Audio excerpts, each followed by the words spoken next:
And hey folks, me again, back here on another today I'm going to low budget horror film, so hope you enjoyed the video. Like, subscribe,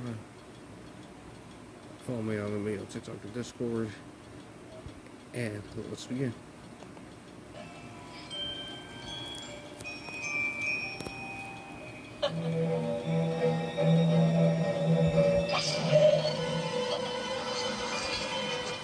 Stunning low-budget horror movie gems from the 80s that deserve your time. Too much good stuff often makes us miss out on some of it. That is exactly what happened in the 80s when a myriad of big-budget and low-budget flicks were being made. It was impossible to check out every one of them, and many good movies slipped under the radar. In this video, we have brought to you a collection of a few low-budget horror flicks from the 80s that will blow your mind. Before we go into our list, we have a very small request. If you like our content, please support us by subscribing to our channel. This is a small click from you, but it means a lot to us. Thank you. Let's begin.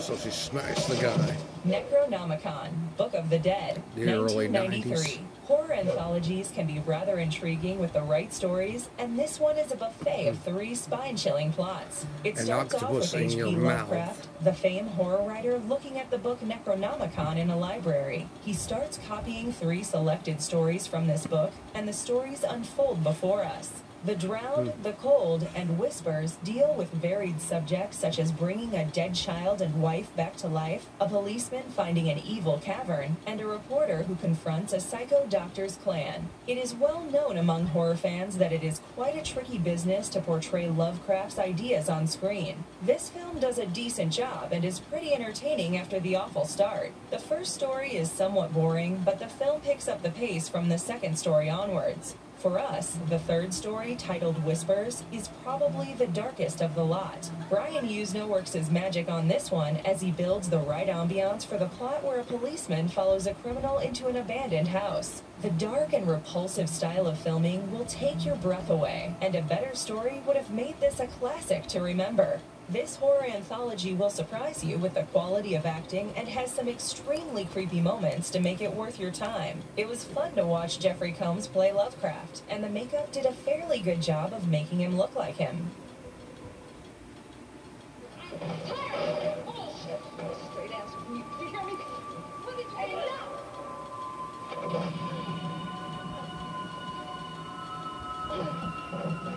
you The Hunger, 1983. Miriam is one of the last surviving vampires and has been living for thousands of years. She feeds off the blood of unsuspecting victims in the city and promises the victims eternal life and youth. However, she skips the information that they wouldn't actually live forever, and when they start aging eventually, it would be a rapid process. Dr. Sarah Roberts is a scientist and physician who has worked on the secret of eternal youth herself. When Miriam's current muse John shows signs of aging, she takes him to Sarah. Miriam seduces Sarah and injects her with her own blood. What have you done to me? I've given you something you never dared dream of. What? Everlasting life. Will Sarah be doomed to the life of eternal aging and undead living? The Hunger opens in the best way possible with the goth anthem Bela Lugosi's Dead. The critics never had too many good things to say about this movie, but one of their opinions really mattered. This stylish vampire movie boasts of some wonderful cinematography that builds up the mood just right. Catherine Deneuve is ravishing as usual, and David Bowie does a wonderful job as her lover. Whatever the film lacks in coherence, it more than makes up for in effects. Although it was Tony Scott's first feature, he managed to put together an artistic presentation that often seems like a dreamy art house horror flick. The philosophical bit about the narrative is also quite fascinating and will keep you thinking long after you have finished watching.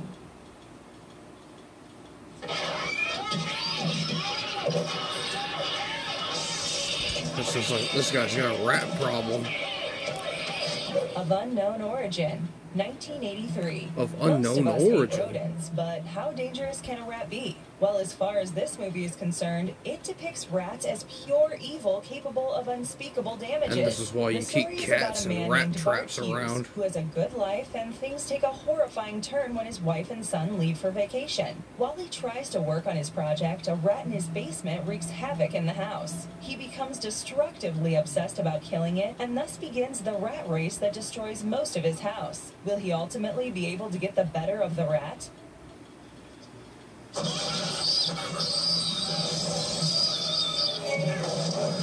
This is one of the favorite films of Stephen King, and we would have to agree that it did strike a chord with us as well. The strange, surrealistic atmosphere is bolstered by some fine dialogues and witty, ironic statements. Who can forget the dinner table conversation while Bart speaks about the problem of rats in the United States to his boss?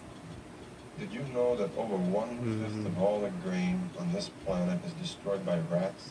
Exactly. You will see an established man fall apart as a rat undermines all his accomplishments and intelligence with its antics. It also happened to be the debut for actress Shannon Tweed, who later went on to work in several popular hits. This psychological drama will get on your nerves, and the more you watch, the more you will appreciate the performance of Peter Weller, who plays the protagonist. It is probably what led him to be cast as the lead in RoboCop. One pro tip before we go: do not show this movie to your girlfriend, especially if she is terrified of rats.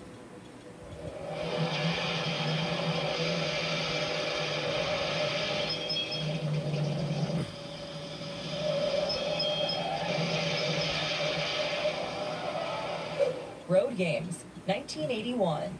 Pat Quid is a laid-back truck driver who is driving across Australia. On his route, he encounters various travelers and hitchhikers, and he suspects that a killer is on the prowl. He picks up a hitchhiker named Pamela, who is the daughter of a powerful American diplomat, and together they discuss the chances to nab the killer. He also suspects the driver of a green van to be a serial killer and goes after him to catch him red-handed. However, all of this actually makes him the suspect for the police. And then begins a cat-and-mouse game. Can Pat get hold of the notorious killer? The director, Richard Franklin, is also the man behind Psycho 2, and he brings a Hitchcockian thriller once more for his audience. From his style of filmmaking, it is evident that he is a Hitchcock enthusiast, and in more ways than one, this Australian movie will feel like Rear Window on the road. Stacey Keach is impressive as the truck driver, and a young Jamie Lee Curtis deserves a special mention for playing the mysterious hitchhiker. We were floored by the out-of-this-world cinematography that captured the best of Australia's outback.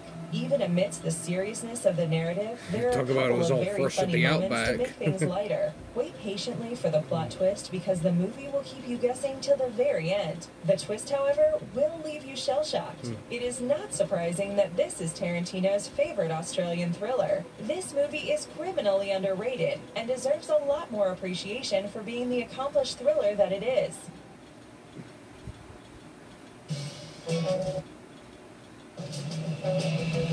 It's just an ad, people. It's just an ad.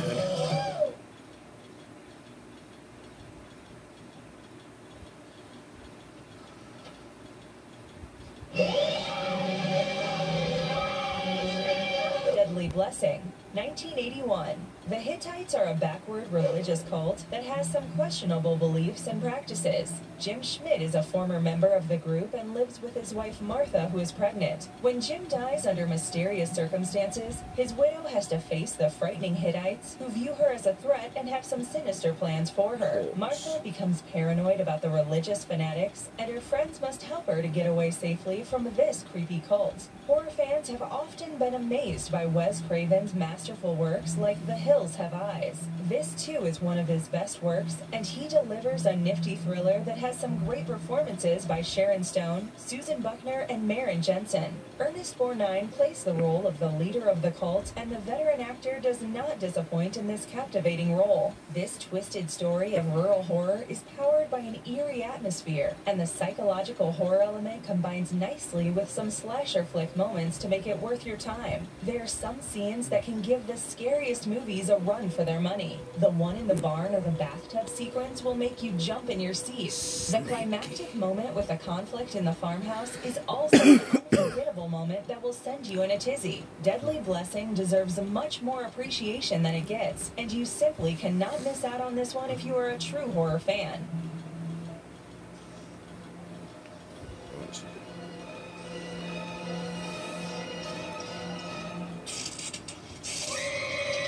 Yep, she did. The House on Sorority Row, 1983. This is the story of a prank gone terribly wrong after a group of girls living in a sorority house pulls a prank on the owner that leaves her dead. The girls start to panic and hide the body in a quick time before anyone gets wind of the crime. However, someone has witnessed the crime and starts stalking the girls. Soon they're being murdered one by one, and no one has a clue who's behind the murders. Will the murder spree stop before all of them are dead? You have to watch this formulaic slasher flick to find out. We say a formulaic slasher flick because this movie uses the same template that forms the basis for many horror movies. From the first scene, you're aware of the motive of the killer, and the remaining part will be spent trying to guess who would be the next victim. There are some tense moments, especially some of the kills that are a class apart. A class session. We also loved the scene at the graduation party where the sorority sisters try their best to act normally after committing the unintentional murder. The stellar clown disguise is the stuff that nightmares are made of, and you might find some scenes disturbing if you are easily put off by graphic violence. The cast puts up a decent performance considering this is a low-budget slasher flick.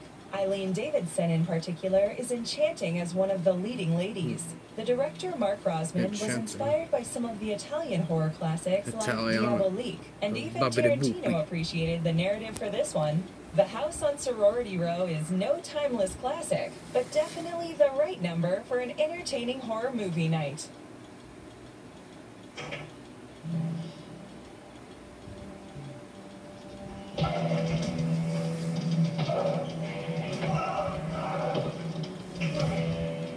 The New Kids, 1985.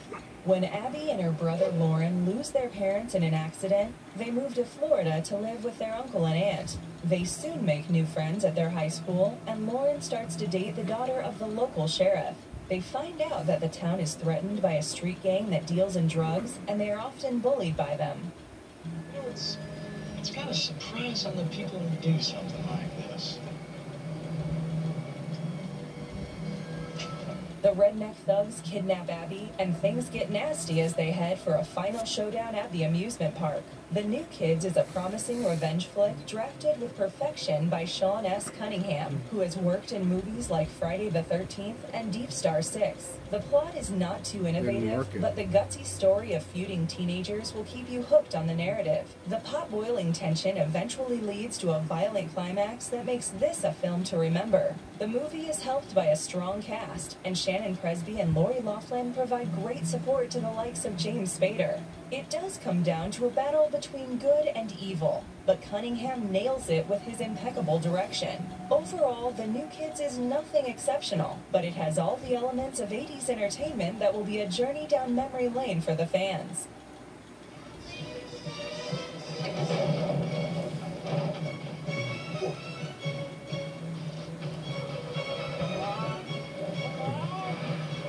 Link, 1986. This British horror film tells the story of Dr. Stephen Phillip, who stays in a Victorian mansion and performs experiments on 3 chimpanzees. He is trying to research the vital link between man and ape. He invites Jane to be his assistant, and she finds it strange that the chimpanzees seem a bit too manlike for comfort. She is greeted by one dressed as a butler, and Dr. Phillip seems to be missing. She stays on, but the chimps get more violent by the day, and it comes down to a violent final confrontation with Jane. A little bit Planet of the Apes reference Richard there. Franklin is a die-hard Alfred Hitchcock fan, and the influence in his work is hard to miss. It is fascinating how intelligent apes can be, and the performances of the orangutan and chimpanzees used stand testimony to their brilliance. In fact, the makers used dye and prosthetic ears to make the orangutan look like a chimpanzee for the needs of the script. The ape that plays Link will win your heart with his antics. Elizabeth Shue and Terrence Stamp are pretty good in their respective roles, and you can't take your eyes off Elizabeth in one of the scenes where she is seen sans any clothing.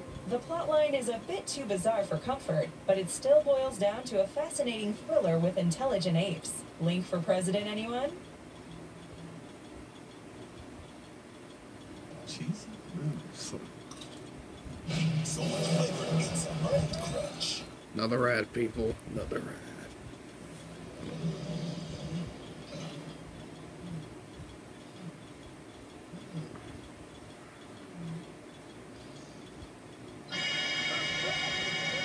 The Lift, 1983. The horror story is about an office lift that is showing signs of erratic behavior. It is sometimes trapping random people and almost suffocating them in the claustrophobic confines. The technician assigned to fix the problems finds nothing wrong with the technical configurations. He teams up with a determined reporter, and they soon discover that the lift is being used to perform some evil experiments with microchips. Is there an end to the deadly accidents? Delift or The Lift has managed to be a favorite among the cult collectors over the years. The plot isn't the most powerful asset for this movie, but it still keeps the viewers engaged with some shocking moments and the slow suspense that prevails throughout the film.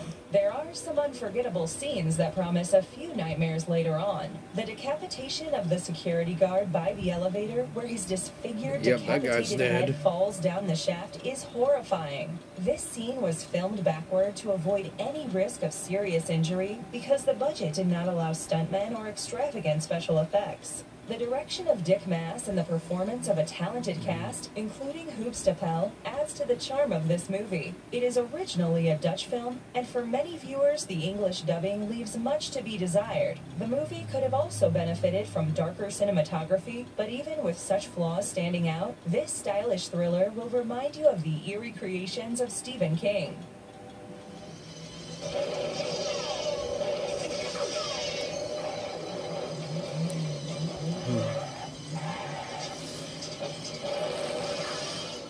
Thou shalt not kill, except 1985. Jack Stryker is a Vietnam War veteran who suffered from a bullet injury to his leg and returned to lead a quiet life with his girlfriend Sally. A psychotic man leads a vicious cult and believes himself to be Jesus Christ. In his madness, he slaughters people and performs blood sacrifices along with his group. When Sally is missing, Stryker gets his army buddies together to form a formidable team against the murderous psychopaths. Time to go to war again. It becomes a new war zone where they fight a very different war with the fanatics. Before we delve deeper into this movie, let us just make a smashing start by stating that Sam Raimi plays the role of the crazy cult leader. What follows is a bloodbath as his people take on the war heroes in a gruesome battle. In fact, the last 30 minutes of this film is all about one violent scene after another. The action will remind you of the Hong Kong action flicks, and you will even find army men doing kung fu. However, you would be mistaken to think that this is all about death and action. It does have some compelling moments and a few hilarious segments that give the variety the audience desires. It is cheesy, and the low budget is fairly obvious, but it is entertaining as anything you would find. You would expect nothing less from the guys who brought you Evil Dead and Xeno, would you?